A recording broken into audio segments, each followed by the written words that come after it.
16 अगस्त सन 1781 को काशी डामाडोल हो रही थी। शिवालय घाट में राजा चेत सिंह लेफ्टिनेंट स्टाकर के पहरे में थे। नगर में आतंक था, दुकानें बंद थी।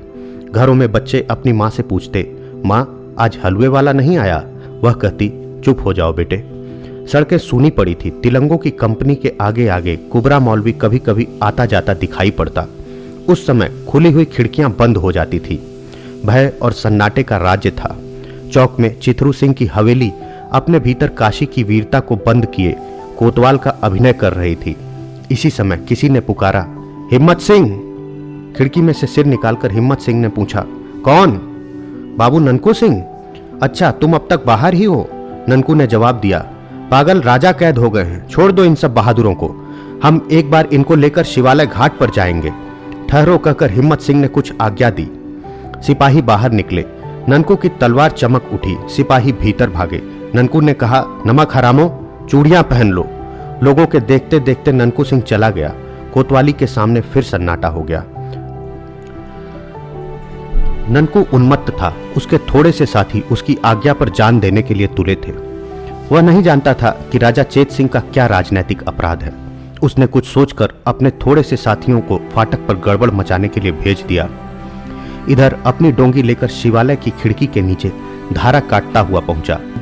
किसी तरह निकले हुए पत्थर में रस्सी अटकाकर उस चंचल डोंगी को उसने स्थिर किया और बंदर की तरह उछलकर खिड़की के भीतर हो रहा।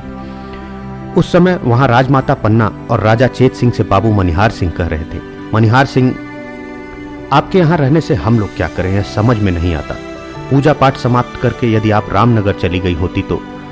मनिहार सिंह अभी कुछ और भी कहना चाहते हैं कि तेजस्विनी पन्ना ने उन्हें रोकते हुए कहा, अब मैं रामनगर कैसे चली जाऊं? मनिहार सिंह दुखी होकर बोले, कैसे बताऊं, मेरे सिपाही तो बंदी हैं। इतने में फाटक पर कोलाहल मचा। राजपरिवार अपनी मंत्रणा में डूबा था कि ननकू सिंह का आना उन्हें मालूम हुआ। सामने का द्वार बंद था। ननकू सिंह ने एक बार गंगा की धारा को देखा। उसमें एक नाव घाट पर लगने के लिए लहरों से लड़ रही थी। वह प्रसन्न हो उठा। इसी की प्रतीक्षा में वह रुका था। उसने जैसे सबको सचेत करते हुए कहा, महारानी कहाँ हैं? सबने घूम कर देखा। एक अपरिचित वीर मूर्ति, शस्त्रों से लदा हुआ पूरा देव। चेत सिंह ने पूछा, तुम कौन हो? ननकू जवाब देता है, राज परिवार का एक बिना दाम का सेवक। पन्ना के मुंह से हल्की सी एक सांस निकल कर रह गई। उसने पहचान लिया, इतने वर्षों के बाद वही ननकू सिंह। मनिहार सिंह ने पूछा, तुम क्या कर सकते हो? ननकू जवाब देता है, मैं मर सकता हूं। पहले महारानी को डोंगी पर बिठाइए, नीचे दूसरी डोंगी पर अच्छे मल्लाह हैं, फिर बात कीजिएगा। मनिहार सिंह ने देखा, जनानी ड्योढ़ी का दरोगा राजा की एक डोंगी पर 4 मल्लाहों के साथ खिड़की से नाव सटाकर प्रतीक्षा में है। उन्होंने पन्ना से कहा, चलिए मैं आपके साथ चलता हूं। और चेत सिंह को देखकर पुत्र वत्सला ने संकेत से एक प्रश्न किया।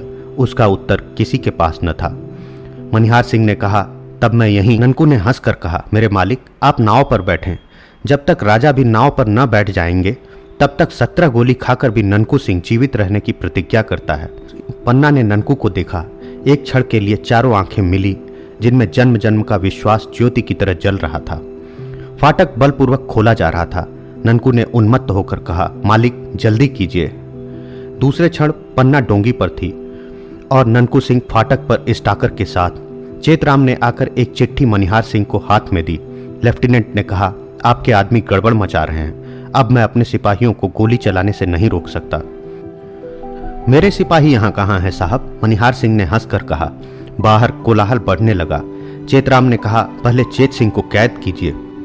कौन ऐसी हिम्मत करता है? कड़क कर कहते हुए बाबू मनिहार सिंह ने तलवार खींच ली। अभी बात पूरी न हो सकी थी कि कुबरा मौलवी वहां पहुंचा।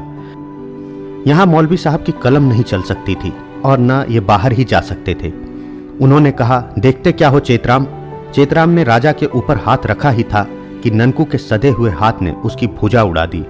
स्टाकर आगे बढ़े। मौलवी साहब चिल्लाने लगे। ननकू सिंह ने देखते देखते स्टाकर और उसके कई साथियों को धराशायी किया।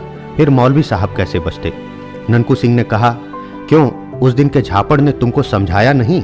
पाजी कहकर ऐसा साफ जनेवा मारा कि कुबरा ढेर हो गया।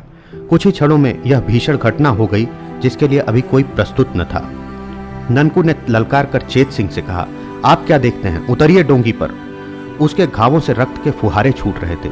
उधर फाटक से तिलंगे भीतर आने लगे थे। चेत सिंह ने खिड़की से उतरते हुए देखा कि 20 तिलंगों की संगीनों में वह अविचल खड़ा होकर तलवार चला रहा है। ननकू के चट्टान सदृश शरीर से गैरिक की तरह रक्त की धारा बह रही है।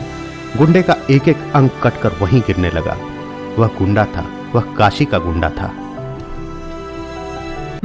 बहुत बहुत धन्यवाद दोस्तों। ये कहानी सच में मतलब मुझे तो बहुत पसंद है। अगर आप लोगों तक नहीं पहुंच पाती है किसी कारण से तो शायद मेरे पाठ करने में कोई कमी रह गई होगी। और हाँ, अगर आप लोगों ने अभी तक किस्सेबाज को लाइक, सब्सक्राइब और शेयर नहीं किया है तो प्लीज़ कर लीजिए, क्योंकि मैं बहुत मज़ेदार किस्से, कहानी, कविताएं और शायरी आप लोगों के पास लेकर आने वाला हूँ। तो मिलते हैं अगले वीडियो में। Thank you so much.